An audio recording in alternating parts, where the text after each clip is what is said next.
Hello, Aries. Welcome to your channeled story for the week. I'm excited. I think yours is always my favorite because I always start with you. Okay, what is this? Of course, we have you, the King of Wands.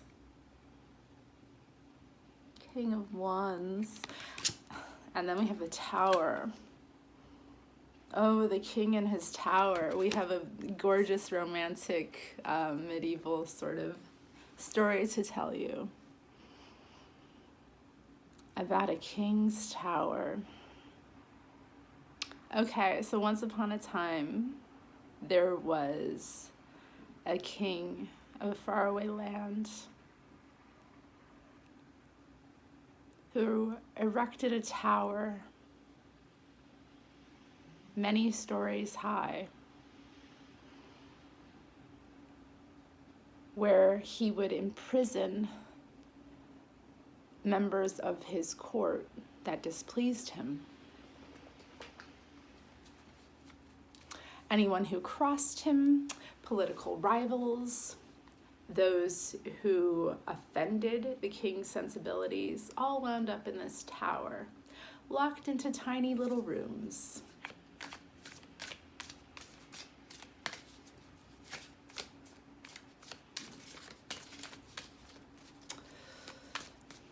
Sometimes they could speak to one another and relay messages from on each floor. But mainly, they sat in these dark cells alone by candlelight with tiny flames and only their servants to attend them. Because let's be real here, prison for like the bourgeoisie of the past, the monarchies, they didn't they didn't lock them up in too horrible of circumstances. They still had people hauling their piss and shit. So let's not, fantasize too much about the monarchy. I don't want to encourage that. So anyway, yearly there would be a release of some prisoner. All right. But this year was difficult. It was usually done by public opinion, a mixture of like public opinion, polling different like world leaders, through correspondence and, also just appeals from family and friends of the prisoners. So this year it was a little difficult because there were several people that had been pretty strong cases. And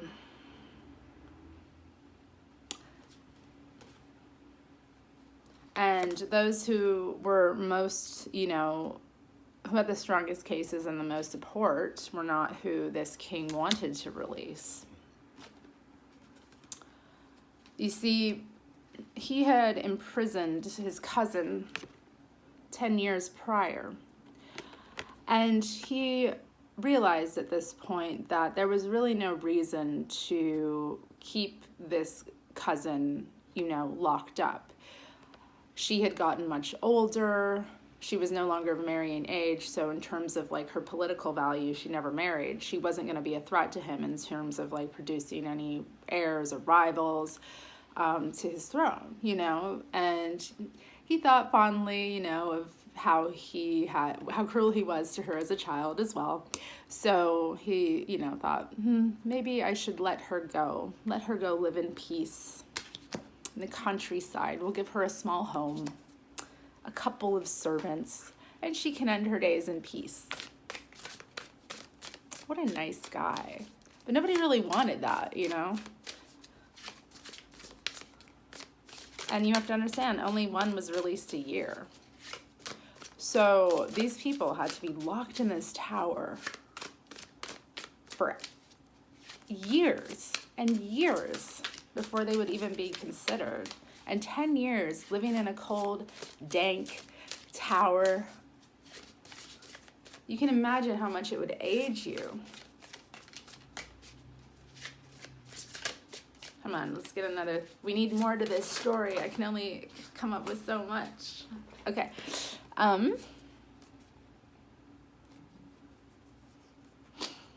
He decided to send her a letter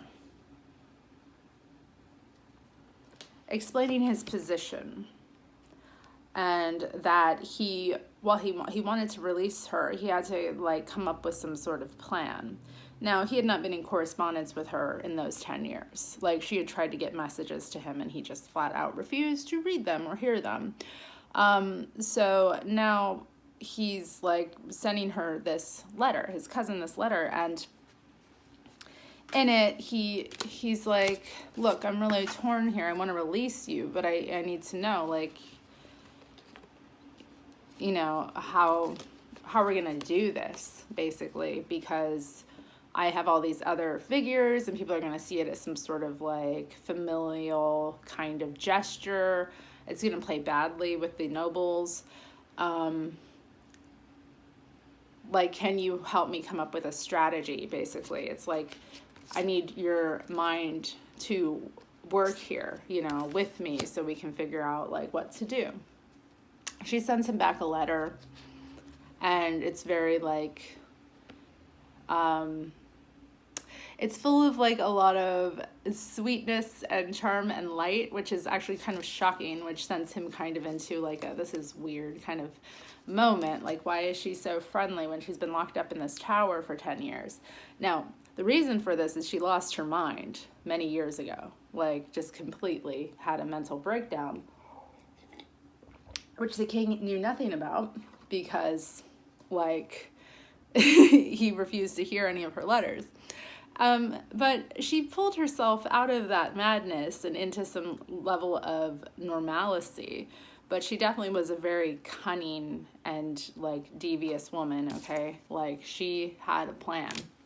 So anyway, she says, my dear cousin, please, like, it is no bother. Why, you can release 3 prisoners this year. As a gesture of your goodwill, everyone will love it. Okay? He doesn't understand that in this time, in this prison, through the messages she's relayed, and to the prisoners that have been locked up on the same floor as her, she's been hatching a plot against him this entire time. And it's all to be played out when one of them is released. So the fact that it comes to her, you know, is, like, no problem. And then she's thinking, like, the odds are I could potentially get another one of these nobles released, and we could enact this plan, right? So the king thinks about it and realizes this is a marvelous idea. It will show his generosity, his benevolence, his spirit, you know. And it was entering, this always happened around, like, the kind of great harvest celebrations. So, like, it was a time to, like, show abundance and goodwill. So, they're released. Not all 3, but yes, this noble cousin and another one of the noblemen that were on her floor are in the tower. And they attend this banquet and are seen by the public and give, you know, great speeches of goodwill to the king's charity and all that crap. And yes, the king bestows our cousin in this story with her own house. And actually, it's quite close. And though she's aged, she's still, like, very interesting and intriguing as a figure. Like, her madness has, like, left her with a tinge of charm. And so people, like, are naturally drawn to her as a source of intrigue. And also being in the tower, you know, for so long is quite a gesture. Okay, so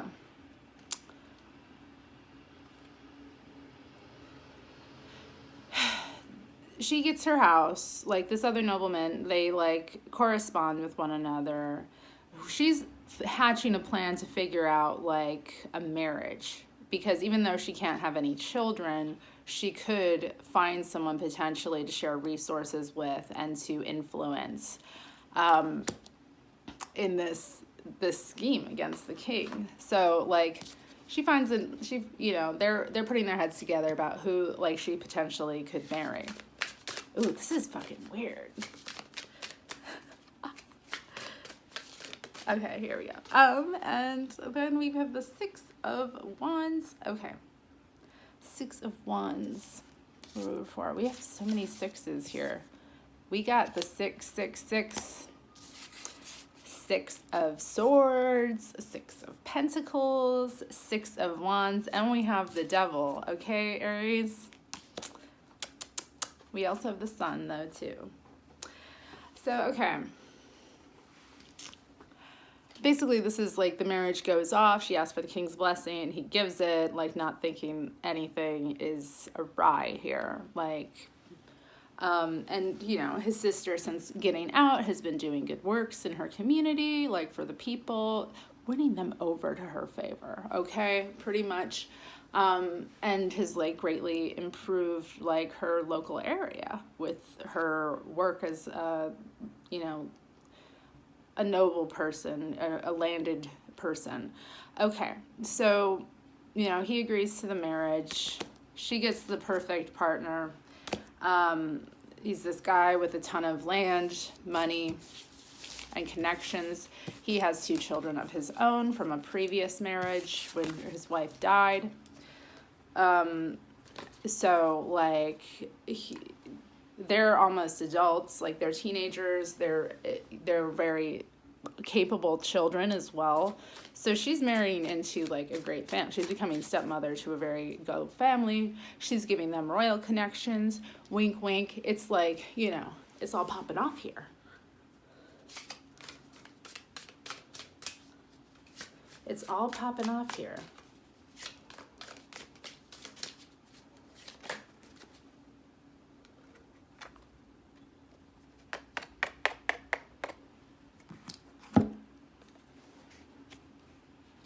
So they wait.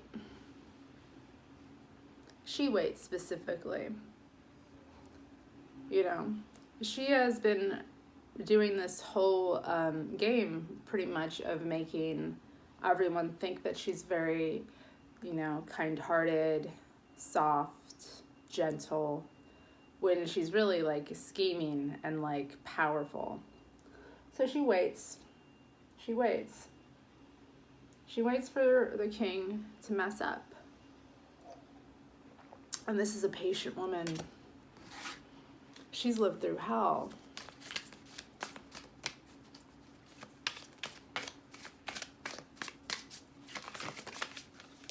Okay.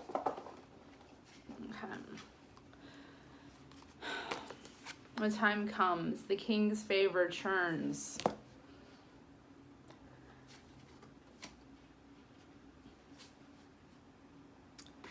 Our noble cousin to the king throws her own banquets at her home. And she invites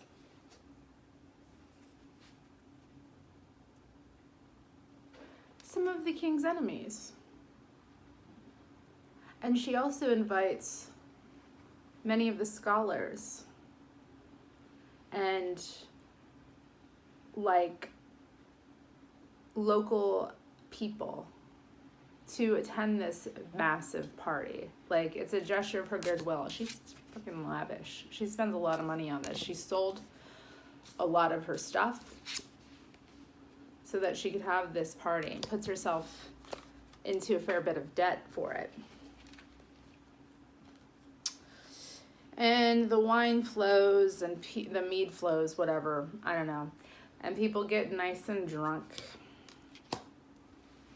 And she decides to ask this enemy of her, or this, not enemy, but, like, man who felt wronged by her brother, in front of everyone after having many drinks. Tell me, why has my, did I say brother? Whatever, cousin. Why has my cousin offended you, dear sir?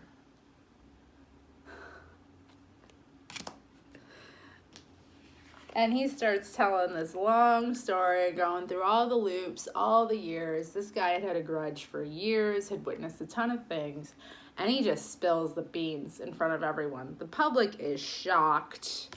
Other people start like coming forward. I don't like this. I don't like that. You know. And one guy says, you know, what he did to you was horrible. Locking a woman in a tower for 10 years? For what? What was your crime? And I said, so, and then she was very gracious in this moment. She said, my crime was offending the king's good sensibility.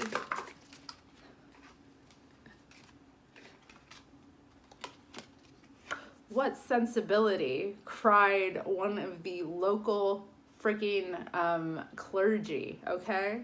So now the church is involved, getting dragged into this. What sensibilities? Ooh, this king had a lot of enemies, and they'd all found a home in his cousin's literal home. They were all there, assembled. And she suggests, my dear sirs, this king is generous and wise. My dear cousin is a gallant individual. Why have you not approached him with your concerns? This is so devious, oh my God. Why have you not approached him?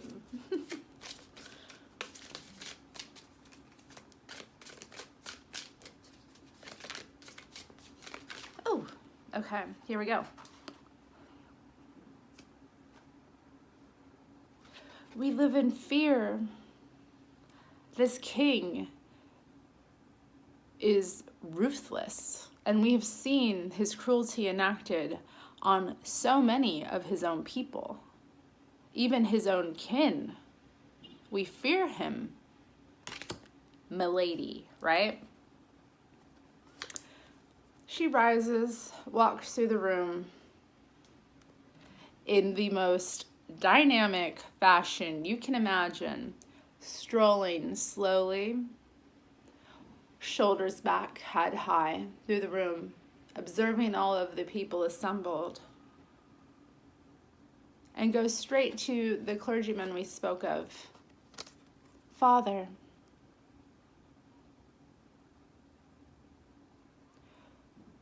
we all know that what my cousin has done to the churches is so terrible.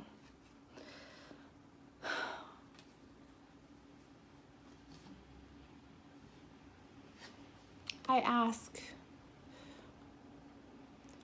if I were to approach him and to confront the great evils in this kingdom, would you raise fund and sword for me? She's basically asking him to like raise an army and like pay for it. And of course with her charm and her she's on fire here. He agrees. And then all of the like nobles start shouting like, yes, yes, let's do it. And on they march to take the king.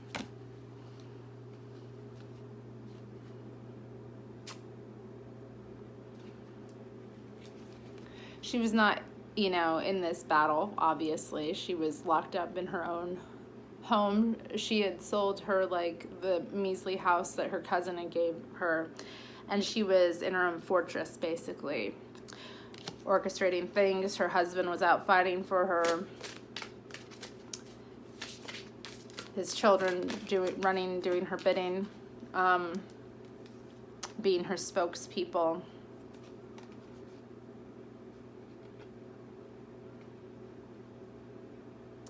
Let's see. We got the 8 of Wands here. Okay, so quickly she receives a message that her husband's been killed. So now his oldest son has inherited basically the property.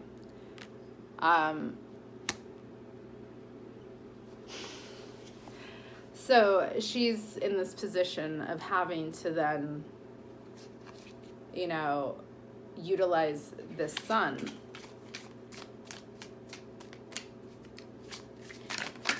And his feelings towards his stepmother were mixed.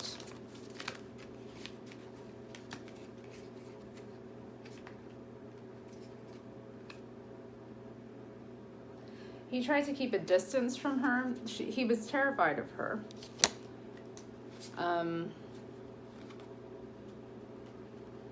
But he also wanted the power that she had and gave. And she had been grooming him to like take on like a lot of it. You know, teaching him what he would need to know. And so he comes to her and basically says, you know, we are still family. I will still protect you, fight for you, be your son, da da da. You know, and I will endeavor my siblings too as well. But, you know, we're going to have to give you like, well, I don't know. They're having to figure out home arrangements because now he's the master of the house and she has her quarters, which were, you know, in the center. So things have to be rearranged, you know, but she's also like royalty and wants to be treated like in a fine fashion. So anyway,